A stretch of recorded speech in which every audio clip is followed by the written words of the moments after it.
Bursa Koalisi Merah Putih menggelar pertemuan khusus di kediaman Ketua Umum Partai Gerindra Prabowo Subianto di Hambalang, Bogor. KMP memberikan dukungan penuh kepada Ketua DPR Setia Novanto atas kasus dugaan pelanggaran kode etik yang dilaporkan Menteri SDM Sudirman Said ke Mahkamah Kehormatan Dewan.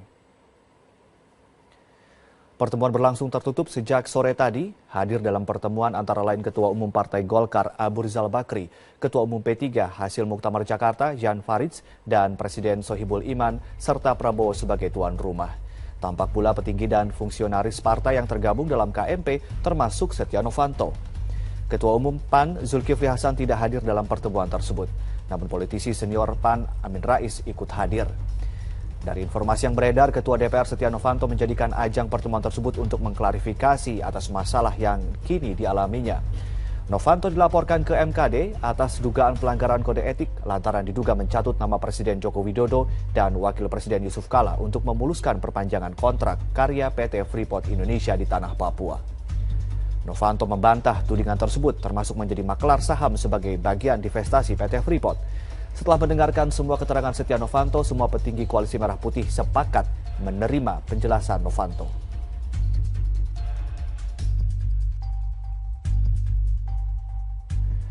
Ketua Umum Partai Golkar versi Munas Ancol Agung Laksono mendesak agar proses pemeriksaan oleh Mahkamah Kehormatan Dewan dilakukan secara transparan dan tanpa intervensi politik dari pihak manapun.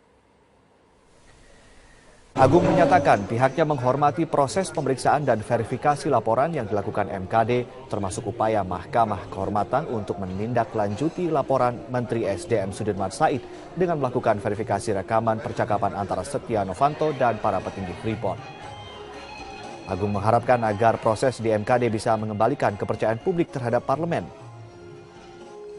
Hal senada disampaikan Ketua Umum Partai Golkar versi Munas Bali Abu Rizal Bakri. Meski mengaku pihaknya telah berkoordinasi dengan anggotanya yang berada di Mahkamah Kehormatan Dewan, Ical menyatakan Golkar menyerahkan sepenuhnya hasil kepada MKD. Ini momentum yang baik bagi DPR melalui MKD, buktikan bahwa DPR masih bisa dipercaya. Buktikanlah dengan melaksanakan proses verifikasi dengan baik. Kalau betul, kalau tidak salah, ya katakan tidak salah. Apa dasarnya? Tidak ada bukti-bukti. Kalau salah harus katakan apa sanksinya. Ini publik harus diberi diberi informasi seperti ini. Ini juga pembelajaran juga kepada masyarakat dan kepada kita semua. Sidang yang baik kan, ya serahkan pada MKD. Serahkan pada MKD. Kata Pak Akom katanya Partai Golkar sudah berkoordinasi dengan anggotanya yang ada di MKD itu, betul? Iya, betul. Jadi kita pokoknya kalau Partai Golkar itu punya jalur jelas dari atas ke bawah. Gitu. Instruksi seperti apa yang diberikan ke? Ya serahkan pada MKD. Ya, oke. Serahkan pada MKD ya. Oke. Pak, tapi kalau nanti terbukti bersalah, serahkan pada MKD. Ya. Serahkan pada MKD. Serahkan pada MKD. Oke? Ya, MKD. Serahkan pada MKD. Pak, sejauh ini sudah ada upaya klarifikasi belum ke Pak Setnov komunikasi? Serahkan pada MKD. Serahkan pada MKD, gitu ya. Kapolri Jenderal Badrodin Haiti menjelaskan hingga saat ini tidak ada pihak yang mengadukan ke Mabes Polri atas kasus pencemaran nama baik oleh Presiden dan Wakil Presiden maupun pihak Ketua DPR Setia Novanto. Polri tidak bisa serta-merta mengusut pencemaran nama baik atas kasus pencatutan nama Presiden dan Wapres sebelum ada pengaduan dari mereka yang merasa dirugikan. Menurut Kapolri, sesuai undang-undang, kasus pencemaran nama baik masuk dalam kategori delik aduan yang didasarkan pada pengaduan pihak yang dirugikan. Dalam kasus pencatutan nama Presiden dan Wapres, pihaknya juga mendasarkan pada hal yang sama. Karena sesuai undang-undang, Presiden dan Wakil Presiden bukan termasuk simbol negara. Yang masuk dalam simbol negara adalah lambang Garuda Pancasila dan bendera merah putih. Dari pihak PT Freeport Indonesia, Polri juga belum menerima pengaduan apakah mereka merasa dirugikan karena dianggap hendak memberikan saham melalui percaloan yang diduga melibatkan Ketua DPR Setia Novanto.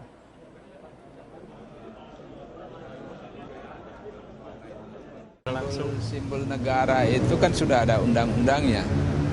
ada Garuda Pancasila, ada Indonesia Raya, ada bendera merah putih, itu tidak termasuk. Tidak. Bukannya melekat itu, Pak? Ketika bawa nama presiden atau Jokowi sekalipun bukannya melekat itu, nggak bisa dipisahkan.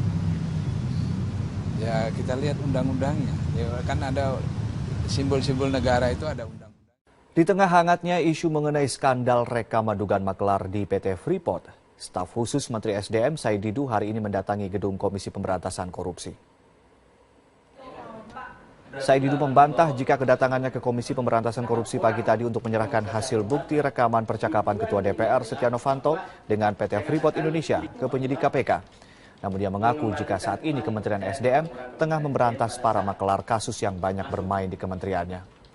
Lebih lanjut, Said Didu menegaskan saat ini Kementerian SDM tengah gencar-gencarnya memberantas maklar kasus yang bermain dengan para pengusaha yang bekerja sama dengan Kementerian SDM.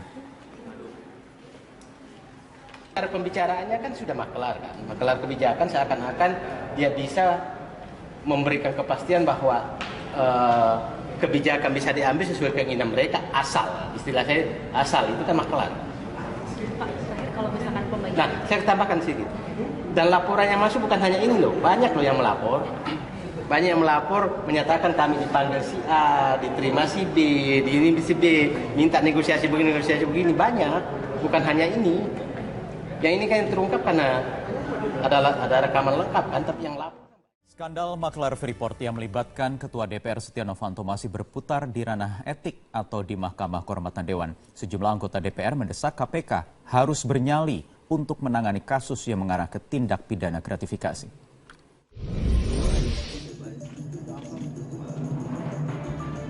Bukti rekaman Setia Novanto dengan bos PT Freeport yang diserahkan Menteri SDM memicu dugaan perbuatan yang mengarah ke tindak pidana gratifikasi.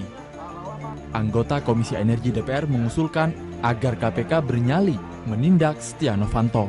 Itu dari sisi gratifikasi adalah memberikan janji.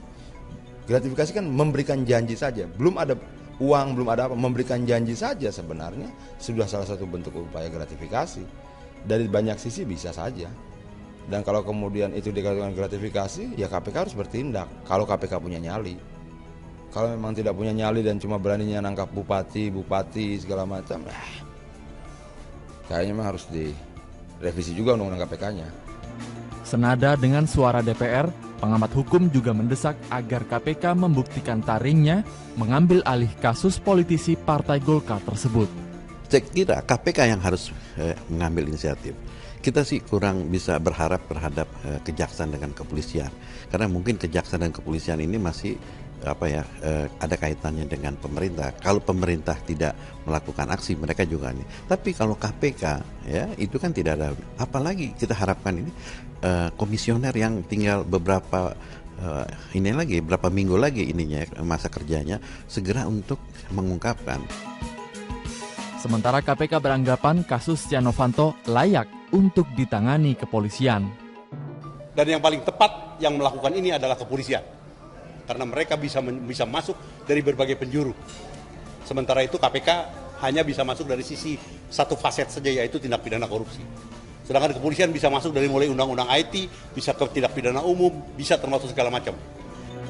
KPK menilai skandal maklar perpanjangan kontrak Freeport belum mengarah kepada kerugian negara sehingga memberatkan langkah KPK. Kerugian negaranya berapa? Kerugian negaranya di mana? Perbuatannya seperti apa? Sudahkah dibeli pengaruh itu? Belum terjadi. Tindak pidana kalau menurut pengertian ilmu hukum, tindak pidana yang disuguhkan tidak sempurna, belum sempurna. Itu dari perspektif hukum harus kita pelajari betul. Percuma juga kita tangani ribut-ribut diajukan ke pengadilan bebas. Kalau KPK masuk, begitu dipegang, saya tidak mau bebas. Kami mesti betul mempertaruhkan reputasi itu. Berdasarkan Undang-Undang Tindak Pidana Korupsi, pejabat negara yang mendapat hadiah atau janji bisa masuk ke ranah gratifikasi tanpa ada kerugian negara. Namun apakah KPK bernyali untuk mengusut kasus ini? Karena jika hanya sanksi etik, akan banyak pejabat negara yang berpotensi menyalahgunakan jabatannya. Tim Liputan Metro TV. Ya, Mahkamah Kehormatan Dewan terus didesak untuk segera menuntaskan dan mampu bersikap objektif dalam mengusut dugaan pelanggaran etik Ketua DPR Setia Novanto. Tak hanya itu, desakan untuk pengusutan melalui jalur hukum dan politik juga didorong oleh sejumlah pihak. Lantas bagaimana perkembangan penyelidikan di MKD hingga hari ini? Kami akan mengulasnya dengan sejumlah narasumber di Prime Time News malam hari ini. Yang pertama ada analis politik Hanta Yuda. Selamat malam Mas Hanta. Selamat malam Mas Wahyu. Terima kasih sudah hadir, dan juga ada pakar hukum pidana Ganjar Laksmana. Selamat malam Mas Ganjar. Selamat malam. Terima kasih sudah hadir, dan juga dari gedung DPR RI ada Wakil Ketua Mahkamah Kehormatan Dewan Junimart Girsang. Selamat malam Bang Junimart.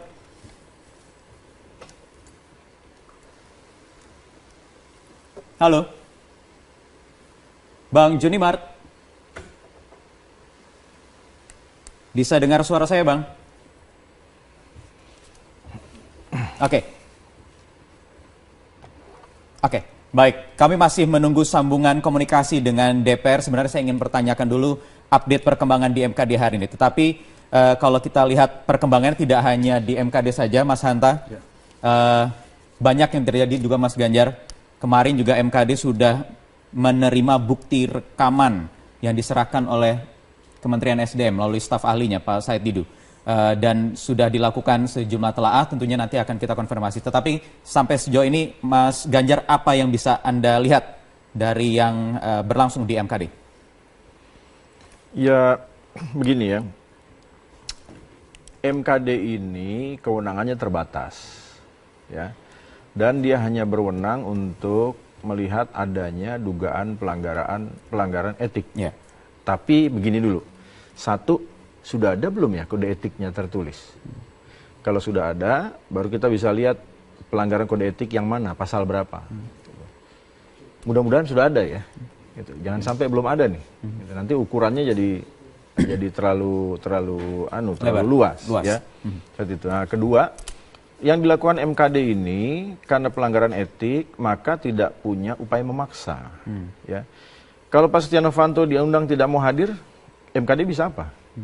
Ya. Presidir Freeport diundang tidak mau hadir, MKD bisa apa? Pengusaha Riza Khalid diundang tidak mau hadir. Ada tata cara sebenarnya di MKD bisa memanggil ketua DPR. Iya, tapi di pengalaman praktek kemarin kan juga ada nggak hadir kan? Gitu. Di kasus Donald Trump, ya nggak hadir. Justru dan MKD yang mendatangi. Iya, itu nggak bisa. Jadi poinnya begini, kan yang dibutuhkan apa? Keterangannya. Ya. Nah, keterangannya untuk apa? Nah, makanya kaitannya langkah MKD itu begini. Apa sih sebetulnya kewenangan yang bisa dilakukan oleh MKD dan putusan apa yang kira-kira nanti paling maksimal? Gitu ya. Sehingga dari situ kita bisa lihat MKD ini perlu diberi kewenangan apa. Misalnya, apakah perlu MKD mengklarifikasi substansi rekaman? Gitu kan? Apakah tidak cukup dengan membuktikan pertemuan itu ada, maka pelanggaran kode etik sudah terjadi? Kan bisa dari situ. Nggak usah bicara substansi. Kalau bicara substansi, kebenaran substansi rekaman, jangan-jangan MKD nggak punya kompetensi untuk itu, tidak punya keahlian, ya kan? Sehingga kan buktinya membedah apa isi substansi dari rekaman kan yang dipegang sekarang ini ya? Iya, minta dukungan Lab Krim Polri untuk membedah isinya, butuh ahli dan lain-lain. Nah, ditambah lagi begini, kalau pembicaraan itu benar, nah, apakah itu akan membantu kualifikasi pelanggaran etiknya, si ringan, sedang, atau berat tadi itu? Kan seharusnya harusnya punya kewenangan ini, tapi nanti harus dikonfirmasi juga, sehingga nanti bisa menyimpulkan apa yang dilidik sekarang oleh MKD. Nah, saya nggak tahu MKD ini lidik bukan ya, gitu. Karena yang namanya Majelis Kehormatan Dewan ya, pendekatannya etik, dan saya pikir ya ini investigasi biasa, tetapi tidak bisa disamakan dengan yang namanya tahap penyelidikan di dalam sistem peradilan pidana Indonesia. Ini berbeda. Ya. Gitu. Walaupun namanya mahkamah juga begitu ya. Walaupun namanya tapi mahkamah. Tapi tata cara beracaranya. Dia mungkin bisa gunakan istilah penyelidikan juga. Tapi penyelidikannya berbeda dengan penyelidikan dalam konteks hukum di dalam hukum acara pidana kita. Karena penyelidikan di kita kan guna menemukan dugaan tindak pidana. Ya. Nah, sementara MKD kan tidak berwenang menemukan dugaan tindak pidana, cuma pelanggaran etik saja. Lah kalau cuma pelanggaran etik, ngapain sampai klarifikasi ini itu dan lain sejauh itu? Gitu. Harapannya adalah apa yang dikerjakan oleh MKD nanti akan membuktikan apakah ada pelanggaran, ada kode etik yang dilanggar sebagai anggota dewan oleh Setia Novanto, ketua DPR, atau tidak. Harapannya tentunya kalau seandainya ada pelanggaran kemudian bisa ditindaklanjuti. Itu yang sekarang bergulir gitu kan. Sehingga nanti jadi pegangan untuk lanjut ke proses hukum misalnya. Jadi publik ini juga perlu tahu ya, kalau pelanggaran ringan kira-kira sanksinya apa, yang minimal, yang maksimal bisa dijatuhkan MKD kepada si pelanggar. Kalau pelanggaran sedang apa, kalau pelanggaran berat apa. Lalu